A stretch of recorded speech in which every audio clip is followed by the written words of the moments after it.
AP ప్రభుత్వ నూతన ప్రధాన కార్యదర్శిగా కె విజయానంద్ నియామకం దాదాపు ఖరారైంది. రేసులో సాయి ప్రసాద్, విజయానంద్ పేర్లు బలంగా వినిపించినప్పటికీ విజయానంద్ నియామకాన్ని ముఖ్యమంత్రి చంద్రబాబు ఫైనల్ చేసినట్టుగా తెలుస్తోంది.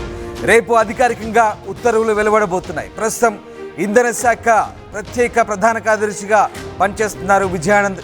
ఈ నెలాఖరుతో ప్రస్తుత సిఎస్ నీరబ్ కుమార్ ప్రసాద్ పదవీ కాలం ముగియబోతుంది. దీంతో విజయానంద్ కొత్త సిఎస్గా బాధ్యతలు స్వీకరించబోతున్నారు. విజయానంద్ స్వస్థలం కడప జిల్లాగా చెప్తున్నారు. 1992 ఐఏఎస్ బ్యాచ్ చెందిన విజయానంద్ వివాదరహితులుగా పేరుంది.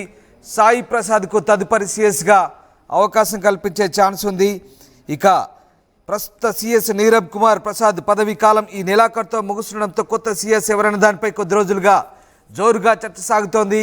సాయి ప్రసాద్, విజయానంద్ మధ్య పోటీ నెలకొన్న నేపథ్యంలో ఇక సీఎం చంద్రబాబు విజయానంద్ వైపే మొగ్గు చూపినట్టుగా తెలుస్తోంది. చివరిగా ఏపీ నూతన సీఎస్గా సీనియర్ ఐఏఎస్ అధికారి విజయానంద్ పేరు దాదాపు ఖరారైంది.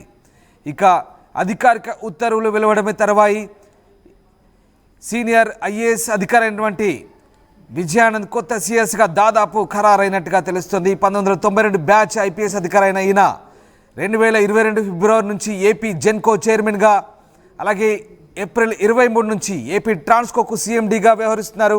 ఏపీ జెన్కో ఆంధ్రప్రదేశ్ రాష్ట్ర విద్యుత్ ఉత్పాదక సంస్థ మొత్తం అవసరాల్లో 40 నుంచి 40% వాటాను అందిస్తుంది. ఇక విజయానంద్ 1993లో భారత బ్యూరోక్రసీ వృత్తిని తన కెరీర్గా ఎంచుకున్నారు. 1993లో అసిస్టెంట్ కలెక్టర్గా జాయిన్ అయ్యారు. Adilabad collector, Rampachodavaram sub collector, Srikakulam collector, AP Genco MD, అలాగే ఏపీ ట్రాన్స్కో సిఎండి, అలాగే 2016 నుంచి 19 వరకు chief electoral officer, ex officio principal సెక్రటరీగా 2019 నుంచి 2021 వరకు పనిచేశారు. ఇప్పుడు విజయానంద్ ప్రభుత్వ ప్రధాన కార్యదర్శి, ఇంధనం స్పెషల్ చీఫ్గా ఉన్నారు.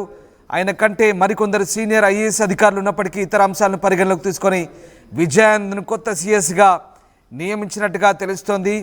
మరోవైపు విజయానంద్ కంటే సాయి ప్రసాద్కు ఎక్కువ సర్వీస్ ఉన్నందున మొదట విజయానంద్కు సీఎస్గా నియమించి ఆయన పదవీ కాలం ముగిశాక సాయి ప్రసాద్ను ఎంపిక చేసే అవకాశం ఉందనే ప్రచారం సాగుతుంది. ఆ తర్వాత ఆయనకు మరింత కాలం పొడిగింపిస్తారనే అభిప్రాయం అధికార వర్గాల్లో వినిపిస్తోంది. విజయానంద్ వచ్చే ఏడాది నవంబర్ నెలాఖరున పదవి విరమణ చేయబోతున్నారు. సాయి ప్రసాద్కు 2026 ఏప్రిల్ నెలాఖరు వరకు సర్వీస్ ఉంది. ఈ నేపథ్యంలో విజయానంద్ వైపే ముఖ్యమంత్రి మొగ్గు చూపినట్టుగా తెలుస్తుంది. ప్రస్తుతం ఆయన ఇంధన శాఖ స్పెషల్ చీఫ్ సెక్రటరీగా పనిచేస్తున్నారు. ఇక నీరబ్ కుమార్ ప్రసాద్ పదవీ కాలం ఈ నెలాఖరుతో ముగుస్తుండడంతో కొత్త సీఎస్గా కె విజయానంద్ను ముఖ్యమంత్రి ఎంపిక చేసినట్టుగా తెలుస్తోంది. రేపు అధికారిక ఉత్తర్వులు వెలువడే అవకాశం ఉంది. మా సీనియర్ కొలీగ్ కృష్ణమోహన్ జాయిన్ అవుతున్నారు. కృష్ణమోహన్, ఏపీ కొత్త సీఎస్గా విజయానంద్ దాదాపుగా ఖరారైనట్టుగా తెలుస్తోంది. అధికారిక ఉత్తర్వులు ఎప్పుడు వెలువడబోతున్నాయి? రామ్దాస్, మొత్తం మీద అయితే ఏపీ నూతన ప్రభుత్వ కార్యదర్శిగా సీనియర్ ఐఏఎస్ అధికారి విజయానంద్ కి దాదాపుగా ఖరారైంది. బహుశా రేపు ఎల్లుండి లోపల ఆర్డర్స్ వచ్చే పరిస్థితి అయిపోయింది. అయితే నీరబ్ కుమార్ ప్రస్తుతం నీరబ్ కుమార్ గతంలో 6 నెలలు ఎక్స్టెన్షన్ ఇచ్చారు. తర్వాత ఆయన ఎక్స్టెన్షన్ లోనే కొనసాగుతున్న నేపథ్యంలో ఈ రోజు ఈ నెలాఖరికి అతని పదవి విరమణ జరిగే పరిస్థితుల నేపథ్యంలో కొత్త సిఎస్ ఎవరు అనే దాని మీద బాగా చర్చ జరిగిన పరిస్థితి అయితే ఉంది. ప్రస్తుతం ఇంధన శాఖ కార్యదర్శిగా ఉన్న విజయానంద్, అలాగే జనవరుల శాఖ కార్యదర్శిగా ఉన్న సాయి ప్రసాద్ మధ్య కొంత బాగా ఫైట్ అయితే జరిగింది. అయితే సాయి ప్రసాద్ కి ఇంకా 3 సంవత్సరాలు టైం ఉన్న నేపథ్యంలో విజయానంద్ మళ్ళీ నెక్స్ట్ ఇయర్ వచ్చే సంవత్సరం ఎండింగ్ కి ఆయన రిటైర్ అవుతున్నారు. కాబట్టి ఈ అవకాశం ఒకసారి విజయానంద్కి ఇచ్చిన తర్వాత మళ్ళీ సాయి ప్రసాద్కి ఇస్తే బాగుంటుందనే ఒక ఆలోచన ముఖ్యమంత్రి చేసినట్టుగా సమాచారం ఉంది. అందుకే ప్రస్తుత ఇంధన శాఖ కార్యదర్శిగా ఉన్న కె విజయానంద్ని సిఎస్ గా నియమించబోతున్నారు. బహుశా ఈ రోజు రేపటి లోపల దీనికి సంబంధించిన తుది ఆర్డర్స్ అయితే పనిచేస్తాయి.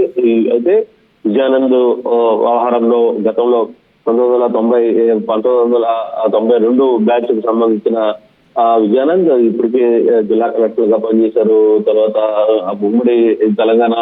ఉమ్మడి ఆంధ్రప్రదేశ్ లో జిల్లా కలెక్టర్ గా పనిచేసి తర్వాత వివిధ హోదాలకు పనిచేశారు. తర్వాత ప్రధానంగా ఆయన ఇప్పటి వరకు కూడా కంప్లీట్ గా విద్యుత్ శాఖ సంబంధించిన వ్యవహారాల్లో చాలా క్రియాశీలకంగా పనిచేసిన పరిస్థితి అయితే కనపడుతుంది.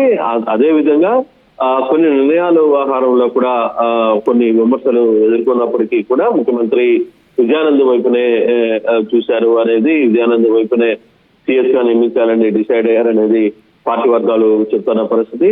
అయితే కొన్ని గత ప్రభుత్వంలో కొన్ని నిర్ణయాలు తీసుకునే సమయంలో కావచ్చు, కొన్ని వ్యవహారాల్లో విజయానంద్ పాత్ర ఉందని చాలా వరకు కూడా విమర్శలు వచ్చిన పరిస్థితి. అయినప్పటికీ కూడా ముఖ్యమంత్రి విజయానంద్ మీద ఉన్న నమ్మకం, విజయానంద్ పనితీరు మీద ఉన్న నమ్మకం పట్ల పూర్తిగా కూడా ఆయన వైపే మొగ్గు చూపిన పరిస్థితి. అదే సమయంలో జలవనరుల శాఖ ఉన్న సాయి ప్రసాద్ ని కూడా తీసుకుంటారు. సాయి ప్రసాద్ కొంత కీలకమైన నిర్ణయాలు తీసుకోవడంలో కొంత గట్టిగా ఉంటారనే ఒక నిర్ణయం ఉన్నప్పటికీ కూడా, అయినప్పటికీ విజయానంద్ ఒక సంవత్సరం కాలంలో ఆయన కూడా రిటైర్డ్ అవుతారు కాబట్టి ఒక మంచి అవకాశం ఆయన కూడా ఇస్తే బాగుంటుంది. దాని తర్వాత ఇంకా సమయం ఉంది కాబట్టి సాయి ప్రసాద్ కూడా ఇవ్వవచ్చు అనే ఆలోచనలోనే ముఖ్యమంత్రి నిర్ణయానికి అయితే తీసుకున్నట్టు ఉంది. బహుశా ఈ రోజు కానీ రేపు కావచ్చు సిఎస్ కి సంబంధించిన అధికారపూర్వమైన జీవో విడుదలయ్యే పరిస్థితి ఉంది. రేపు కొత్త సంవత్సరంలో సిఎస్ గా ఆయన పదవి బాధ్యతలు చేపట్టే పరిస్థితి అయితే కనపడుతుంది. Right, yes, thank you Krishnamohan. So AP కొత్త సిఎస్గా ఇంధన శాఖ స్పెషల్ సిఎస్గా కొనసాగుతున్నటువంటి కె విజయానంద్ నియమితులయ్యారు. ఇక ఆయన సంబంధించినటువంటి నియామక ఉత్తర్వులు అధికారికంగా రేపు వెలువడే అవకాశం కనిపిస్తున్నాయి. సీనియర్ ఐఏఎస్ అధికారి సాయి ప్రసాద్ అలాగే విజయానంద్ మధ్య పోటీ నెలకొంది. బట్ సాయి ప్రసాద్కి ఇంకా సర్వీస్ కాలం ఉన్నందున విజయానంద్ వైపే చంద్రబాబు నాయుడు మొగ్గు చూపినట్టుగా తెలుస్తోంది. ప్రస్తుతమైన ఇంధన శాఖ స్పెషల్ సిఎస్గా పనిచేస్తున్నారు. మరోవైపు కడప జిల్లాకు చెందినటువంటి కె విజయానంద్ 1992 బ్యాచ్ ఐఏఎస్ అధికారి. ఆయన ఉమ్మడి ఆంధ్రప్రదేశ్లో కూడా వివిధ హోదాల్లో పనిచేశారు. గతంలో జిల్లా కలెక్టర్గా అలాగే వివిధ శాఖల్లో ఆయన పనిచేసిన అనుభవం ఉంది. సో అనుభవరీత్యా ఆయన్ని ముఖ్యమంత్రి చంద్రబాబు నాయుడు ప్రస్తుతం కొత్త ప్రభుత్వ ప్రధాన కార్యదర్శిగా దాదాపు నియమించినట్టుగా తెలుస్తుంది. ఆయన నియామకం ఫైనల్ అయినట్టుగా తెలుస్తుంది. రేపు లేదా ఎల్లుండి ఆయన నియామక ఉత్తర్వులు అధికారికంగా వెలువ